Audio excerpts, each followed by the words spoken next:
Hi guys, how's it going? Just doing a quick update video just to tell you I haven't actually got my plackats yet, or my beta fish. So plackats are basically short-finned versions of betas or Siamese fighting fish. Depends where you're from, they usually call them something different, so I call them Siamese fighting fish, but yeah, the specific species I'm getting are called plackats. And I'm planning to breed them, so if you've watched my last video you'd know that.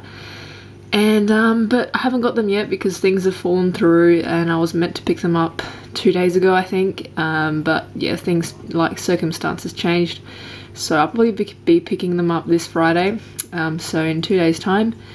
And yeah, but apart from that, I just wanted to show you a quick update of my planted tank.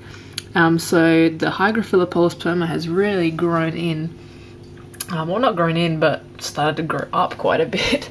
So I'll quickly show you from the top. You'll get a bit of reflection from the tubes, but you can see it's definitely grown in nicely. The leaves are sort of yellowing at the top, which I think is actually a good sign, I think, because the whole plant itself isn't actually green, it sort of turns pinkish at the top. So you can see it's really grown in. I'm really happy with how it's done, and it's actually really helped to keep down my algae levels. As you can see, the Anubias here, I've got quite a few new shoots with no sign of blackbeard algae, which is great because that's the reason I actually wanted to fill out the tank a bit more, because the algae issue was just getting really out of control. There is some algae on these white pebbles, you can just see it there, but that's a given, I guess, because they're directly above the light, so yeah, it's kind of a given. I mean, they're rocks, so they're bound to get some algae on them sooner or later. So yeah, I've got a little bit of blackbeard algae on the roots of the Anubias, but that's always sort of been a problem, so unless I really cut them off and replant them, there's not much else I can do about that. This plant here, which is the one that I was trying to get you guys to identify for me, as you can see, it's growing like crazy right now.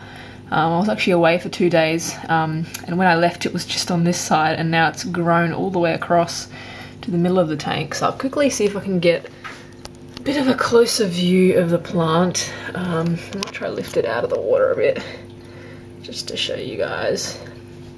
Or just lift it a bit closer. I don't know if that's going to make things better. But as you can see, it's got a really thin pinkish stem, a very light pink stem. And some light green sort of jagged edged leaves, which will probably be a little bit hard to tell, but if you look at the ones on my finger you can sort of see that they've got little spike sort of things, not really spikes, but they're just a little bit pointy. So yeah, that's that plant. If anyone knows what this could be, please let me know, because I haven't got a clue. But one thing I do know is it's doing really well in the tank, and since I've got CO2, it's doing a lot better too. So that's that plant. I'll quickly show you down here.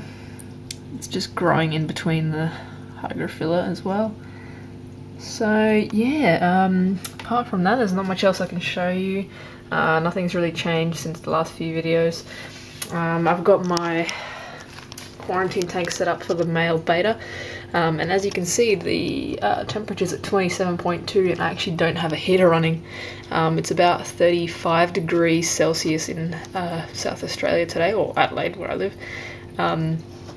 so I don't really need to have a heater on at the moment. So the filters have just been running for the past couple of days, and apart from that, that's all I've got going at the moment. I'm not sure where I'm going to keep the second male that I'm getting. I've actually decided to go with a second male, so I'll probably have 2 to 3 females and 2 males. So I don't know, I'm thinking about splitting this tank up, but then I was actually considering using it as the breeding tank later on as well. Either that, or I could put the second male in this tank and probably put something in between the tanks so they don't see each other, just so they don't get stressed out. So remove the guppy fry and put one of the males in here and one in there. But then again, I'm worried that I'll have to remove the male after they spawn later and put him in a different tank. So yeah, if any of you guys have any suggestions, I do have a small 10-litre tank, I think. These ones are 20-litre, so it'd be about half the size of this. I do have one of those that I could put the male in later. but I'd really like to use one of these tanks as the spawning tanks just because they're easier to monitor. I have everything I need at hand and I don't have to, you know, set up another whole tank. So yeah, if you guys have any suggestions on what I could do with the males, so I'll have 2 males and I've got these 2 tanks that can be free for both of them.